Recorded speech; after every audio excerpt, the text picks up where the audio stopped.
Did you know that 86% of employees say poor communication is the main cause of workplace failures?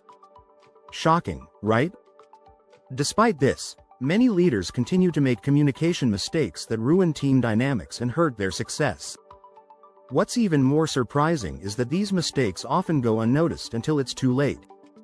In this video, we're diving into the 6 deadly mistakes leaders make when communicating and how they sabotage their own leadership. From failing to listen, to letting their ego get in the way, these mistakes may seem small, but their impact can be huge. Ready to improve your leadership skills and avoid these traps? Stick with us, and we'll show you the strategies that will make you a better, more effective leader today. Stay tuned for tips that could change your leadership game forever. Chapter 1. The silent sabotage. Failing to listen. Listening is one of the most overlooked leadership skills, yet it is essential to effective communication. Leaders who fail to listen actively sabotage their own success. According to a study by the International Listening Association, the average person spends 45% of their day listening, but leaders often fail to invest time in this skill. It's easy to get caught up in the act of speaking and presenting ideas, but if you're not truly listening to your team, you're missing valuable insights. Effective listening isn't just hearing words, it's about understanding the message behind them. A leader who listens attentively builds trust and encourages open dialogue. Studies show that employees who feel heard are 4.6 times more likely to feel empowered to do their best work. Active listening involves more than just nodding in agreement. Leaders must ask clarifying questions and provide feedback that shows they're truly engaged. One common mistake is jumping in too soon with advice or solutions. Patience is key. In fact, research from the Center for Creative Leadership found that leaders who actively listen are 57% more effective in their roles. Listening also involves nonverbal cues, such as body language and facial expressions. The tone of voice can also convey more meaning than words alone. Leaders who ignore these aspects may fail to understand the full scope of the conversation, leading to miscommunication. By practicing reflective listening, repeating back what you've heard, you can ensure that both you and your team are on the same page. It shows respect and encourages deeper conversations. Remember, a leader who listens fosters a culture where others feel valued and understood. Chapter 2. The illusion of clarity. Speaking in riddles. Have you ever left a meeting feeling confused about the direction or next steps? That's a sign of unclear communication. Leaders who fail to convey their message with clarity leave their teams lost in translation. Studies show that 75% of employees say they've been confused by unclear instructions from leadership at least once. Clarity is not just important, it's essential for driving results. One of the most common mistakes is using jargon or complex terminology that only a few people understand. Sure, you may be an expert in your field, but if your team can't follow your instructions, it's a problem. Simplicity is the key to clarity. Successful leaders know how to break down complex ideas into bite-sized chunks that everyone can grasp.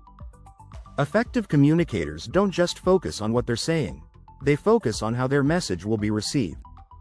It's crucial to consider the perspective of your audience. If you're leading a team of engineers, you might use technical terms they understand, but if you're speaking to non-technical stakeholders, simplify your message.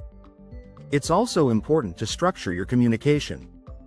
Research from the Harvard Business Review reveals that messages with clear, logical organization are 50% more likely to be understood.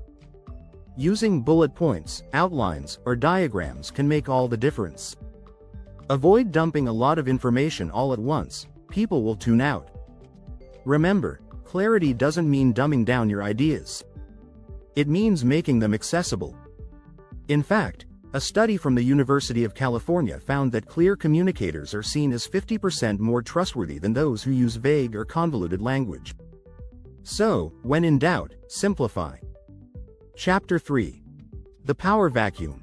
Ignoring nonverbal cues. As a leader, what you say is only part of the story. Nonverbal communication, body language, facial expressions, and tone of voice plays a huge role in how your message is received. In fact, a study from Albert Mehrabian, a renowned communication expert, found that 93% of communication is nonverbal. That means your words are only a small fraction of what's actually being communicated. Ignoring nonverbal cues is one of the deadliest mistakes a leader can make. For example, if you say, "I'm excited about this project," but your body language suggests otherwise, your team will sense the disconnect. They might feel uncertain or unmotivated, even if you're saying all the right things. Leaders who ignore their body language risk sending mixed signals that undermine their authority. Leaders who are in tune with nonverbal cues have a clear advantage. Research shows that leaders who are aware of their own body language are perceived as 30% more competent. By making eye contact, maintaining an open posture, and avoiding distractions like checking your phone, you convey confidence and openness. Paying attention to your team's nonverbal signals is equally important. If someone looks disengaged, restless, or uncomfortable, that's a cue for you to adjust your approach. Recognizing these signs can prevent miscommunication and help you adjust your leadership style to better meet the needs of your team. In group settings, the power of nonverbal communication is even more evident. Studies show that teams who feel that their leader is approachable and empathetic, indicated by open body language, are 60% more likely to collaborate effectively. If you close yourself off or seem distracted, your team might feel disconnected, which can hurt morale and productivity.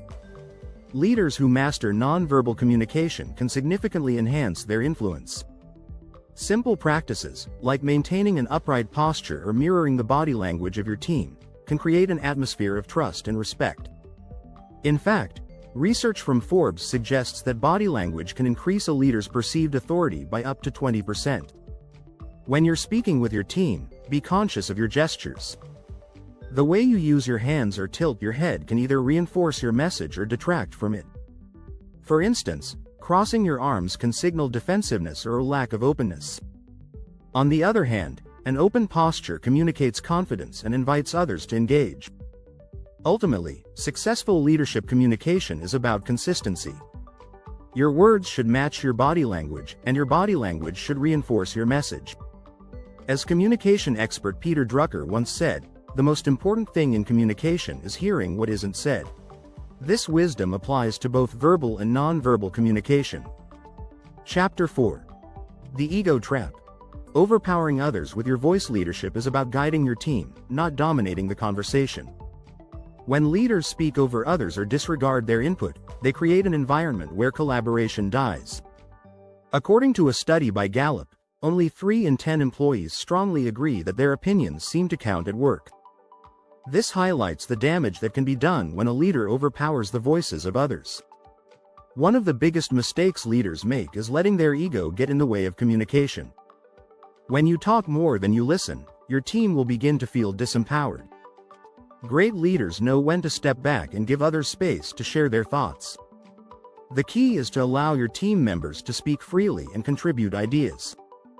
Research by the Center for Creative Leadership found that employees who feel their leaders listen to them are 44% more engaged at work. Engaged employees are more likely to take initiative, offer solutions, and work well together. When leaders encourage open discussion, they spark creativity and innovation. A great strategy for breaking the ego trap is to actively invite feedback. Rather than waiting for employees to speak up, ask open-ended questions that prompt them to share their thoughts. This makes everyone feel valued and included in the decision-making process. Also, encourage a culture where constructive criticism is welcomed, not feared. Leaders must also learn the art of silence. Sometimes, letting a moment of silence linger in a conversation is all it takes to prompt someone to speak up. Silence can be a powerful tool that invites participation and gives others the chance to share their insights without interruption. It's important to check your own behavior, too. If you find yourself interrupting, remind yourself that good communication is about mutual exchange, not a one-sided lecture. As leadership expert John C. Maxwell once said, "People don't care how much you know until they know how much you care." Showing care means making room for others to speak. Chapter 5. The Feedback Abyss. Avoiding difficult conversations. Avoiding tough conversations is one of the most damaging things a leader can do. Whether it's giving praise or constructive criticism, feedback is essential for growth. Yet, many leaders avoid providing feedback, hoping that issues will resolve themselves. However, Research from Gallup shows that employees who receive meaningful feedback are 3.5 times more likely to be engaged at work. When leaders avoid difficult conversations, they allow problems to fester, which can lead to bigger issues down the road. A lack of feedback creates uncertainty and a toxic culture of sugarcoating things. Leaders must be able to address issues directly, whether it's praise for a job well done or pointing out areas that need improvement. A good strategy is to make feedback a regular part of your leadership style. This way, it's not a surprise when you need to discuss an issue. Leaders who provide regular, timely feedback help their teams improve and stay motivated. According to research by Zenger, Folkman, leaders who excel at giving feedback are 50% more likely to be seen as effective. It's also crucial to be specific. Vague feedback like, "Do better next time," doesn't provide clear guidance. Instead, say things like, "Next time, try to focus on X to improve your results." This helps your team understand exactly what they need to change. Another strategy is to give feedback in a way that is constructive and supportive. For example, the SBI model, Situation Behavior Impact, helps leaders focus on the behavior and its impact rather than making it personal.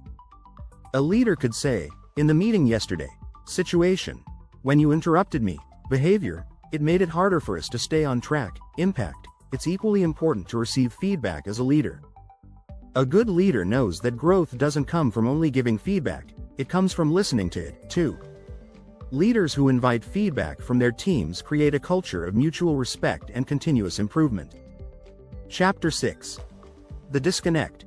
Failing to adapt to your audience. Every team is unique, and a one-size-fits-all approach to communication simply doesn't work. Leaders who fail to adapt their communication style to fit the needs of different team members may struggle to build relationships or inspire loyalty. Research from McKinsey shows that teams who experience effective communication are 25% more productive. Adapting communication is key to ensuring that everyone on the team is aligned. For example, some employees may prefer direct, to-the-point conversations, while others may appreciate a more collaborative, discussion-based approach. Understanding these differences and adapting your style accordingly can significantly improve your leadership effectiveness. A great strategy is to observe and adjust to the communication preferences of your team. For instance, if you have a team member who is quiet but has valuable ideas, consider using one-on-one meetings to help them feel more comfortable speaking up. Some people need more time to process information, while others prefer quick, clear decisions. Tailoring your approach to these needs helps you reach the best outcome. Another strategy is to match your communication to the context.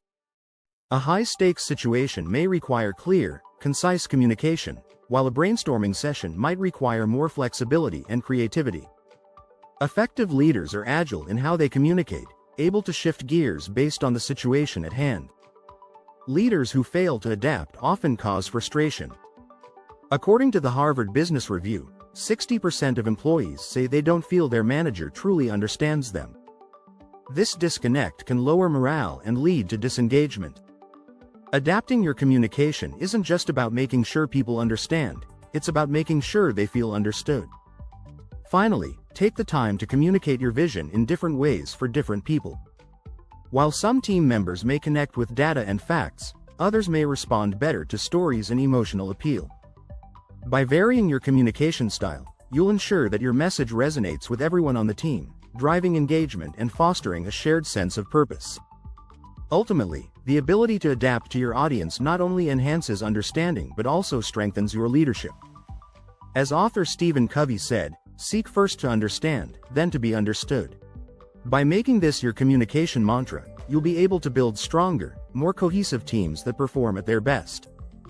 Don't forget to hit the subscribe button to keep learning about effective leadership communication and other powerful strategies to help you succeed.